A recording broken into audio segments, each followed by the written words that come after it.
Today's important and the most important news. Bills to oust arrested Prime Minister CMs triggered the House and discussions yesterday.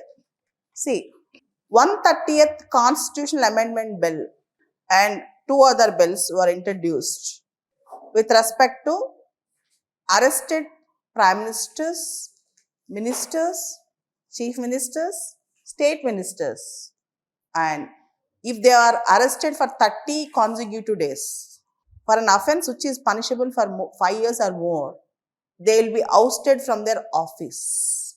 If they are arrested for 30 consecutive days, arrested and detained in custody for 30 continuous days, consecutive days, they will cease to be in office on the 31st day if they don't resign. And the offense should be punishable for more than 5 years. So this is the crux of the bill. Till now, only convicted MPs, MLAs who are convicted for more than 2 years, they should resign from their seat, either MP or MLA or MLC. But now, for those on whom serious criminal charges are framed, for those who are arrested and detained in custody for 30 days, he might be a Prime Minister of India, Chief Minister of a state, or an MP, or a minister at the central government, minister in the state government, they should leave their office within 30 days. Otherwise, on 31st day, their membership in that office will cease to exist. See, recently a case happened in Tamil Nadu. Recently means 2 years back. Mr. Senthil Balaji, a minister in Tamil Nadu, was arrested in money laundering case. Immediately after his release from jail on bail, within few days, the CM again recommended him to induct him in the cabinet. But Tamil Nadu Governor Mr. Ravi did not agree for that. CM Mr. Stalin said, I am the authority to decide who should be in my cabinet, and you are not the authority to decide. And apart from that, you have seen Arvind Kejriwal in jail for about 5 to 6 months, the Delhi CM. Though after coming back, he has not again sat in the office, but still, what should be the position of the CM who is working from the jail for more than 1 month? So the constitution is silent with respect to this. Article 75, Article 164, Article 239A are being amended through 130th Constitutional Amendment Bill. If it comes into fruition, it will become 107th Constitutional Amendment Act. But there is a lot of chaos and ruckus that went on in the Parliament yesterday about this bill. It was sent to Joint Parliamentary Committee. So big news that is coming up. Very big news that is coming up. Constitution 130th Amendment Bill 2025. Government of Union Territories Amendment Bill 2025. Jammu Kashmir Reorganization Amendment Bill 2025. Arrested and detained for 30 consecutive days on serious criminal charges. Facing charges of the offence, punishable with imprisonment of 5 years or more.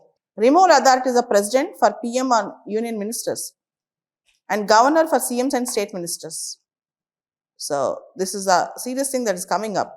As the bills were introduced, Union Home Minister Amit Shah and Congress leader K.C. Venugopal engaged in a sharp spat over Mr. Amit Shah's 2010 arrest while he was Home Minister of Gujarat.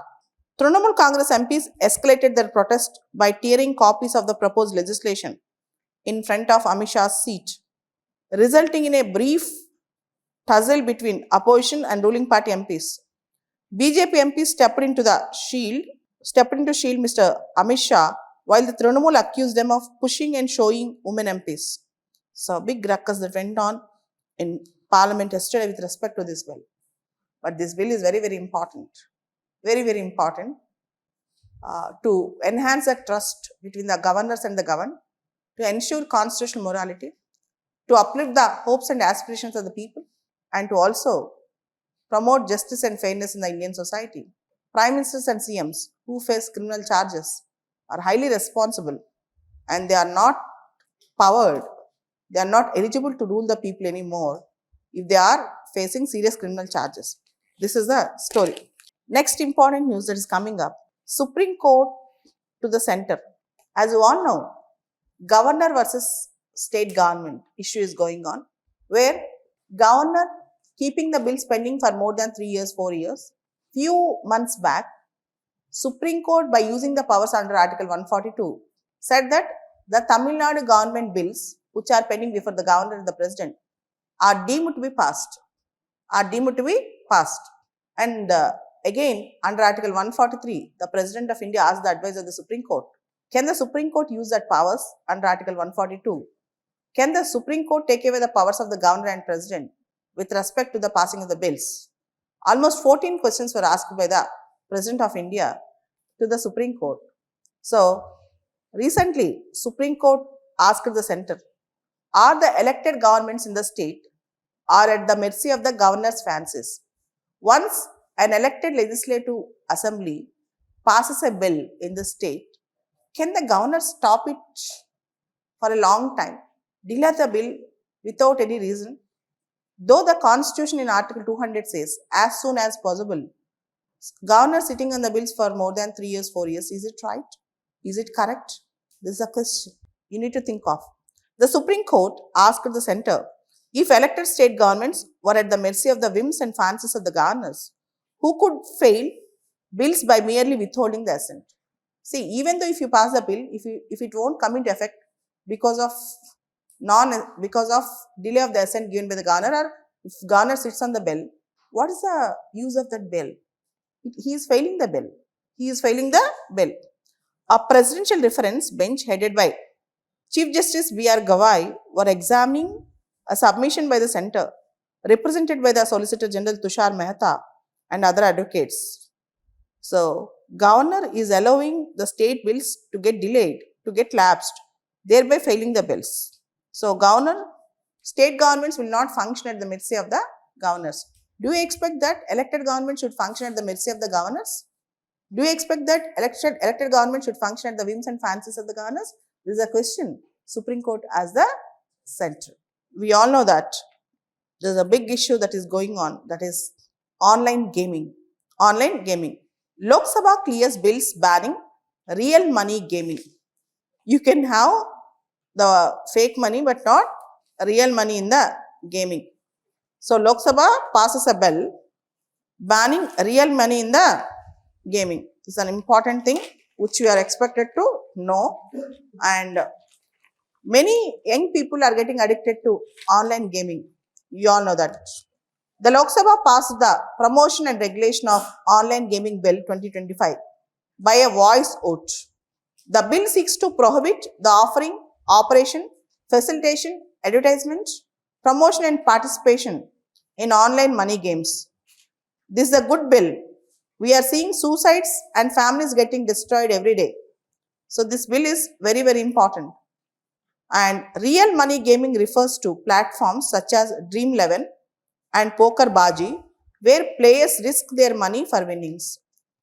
The industry has argued that fantasy games are those of skill and cannot be regulated by the government as gambling. So, there are two types of games of skill and games of luck. So, what is the difference between games of skill and games of luck? There is a thin line between game of skill and game of luck. If I close my eyes, if I tell one number, if that same number appears, it is game of luck. If any skill of the player is involved, then it is called game of skill. So, the bill makes the distinction between games of chance and luck and skill here are irrelevant. It seeks to ban all online money gaming set by the gaming industry. The industry says that it has annual revenues exceeding 31,000 crores and it employs over 2 lakh people. The bill have very strong punishments. The bill proposes imprisonment up to 3 years or fine up to 1 crore rupees for entities offering or facilitating online money gaming. The bill also seeks to prohibit ads relating to online money games. So, all these things are we should follow, and you should also know what is going on. Okay.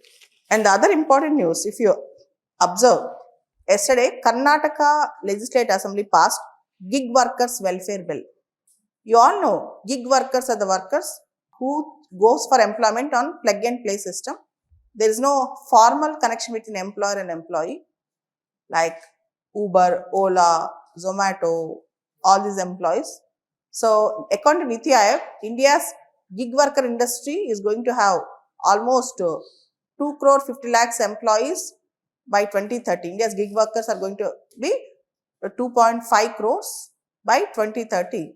And in Karnataka alone, as on date, there are 4 lakh gig workers and only 10,000 are registered. So according to this bill, the rights of the gig workers and the health and insurance of the gig workers, a welfare fund for gig workers welfare board is being established, registration process for gig workers, and obligation of aggregators. Obligations of aggregators are platforms. All these things are mentioned in the bill. First time Karnataka is bringing a proper bill on gig workers. And as we cannot control the gig economy as it is growing, because it is providing employment for many youth and people who are job seekers informally. So formal registration is very important for the gig workers.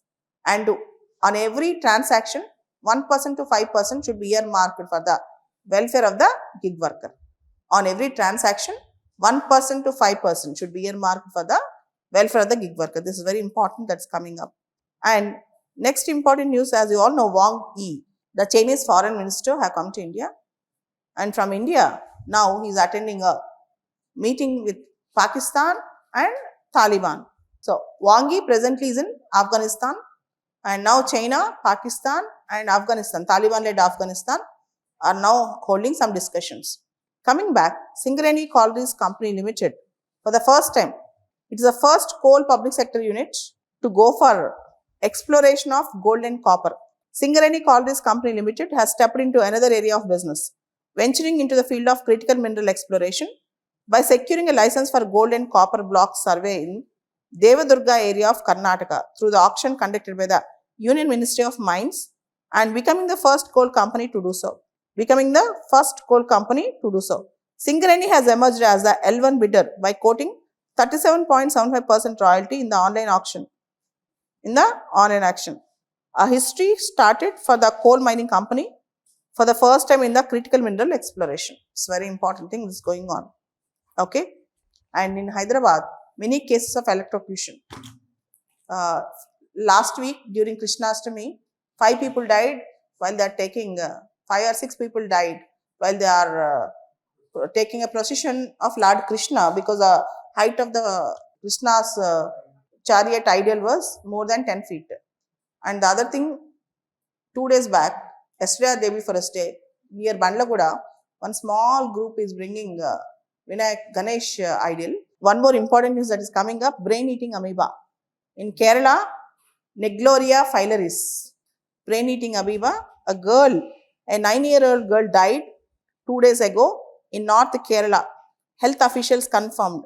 A senior health official said that girl was admitted into hospital with fever on August 13th, but her condition worsened quickly. So she was shifted to Kozhikode Medical College. Unfortunately,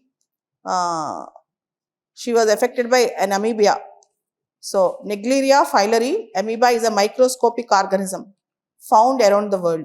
It can enter through nose or ears, some gap in particularly from the ponds, water, swimming pool and other areas where that bacteria is found.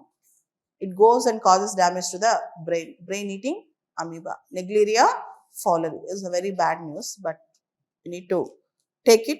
We should always clean the ponds and swimming pools before we enter into that place. Before we swim, there should be a proper cleaning. Otherwise, this brain-eating amoeba, though it is very rare, it is affecting mostly in Kerala. Last year also the same case have come.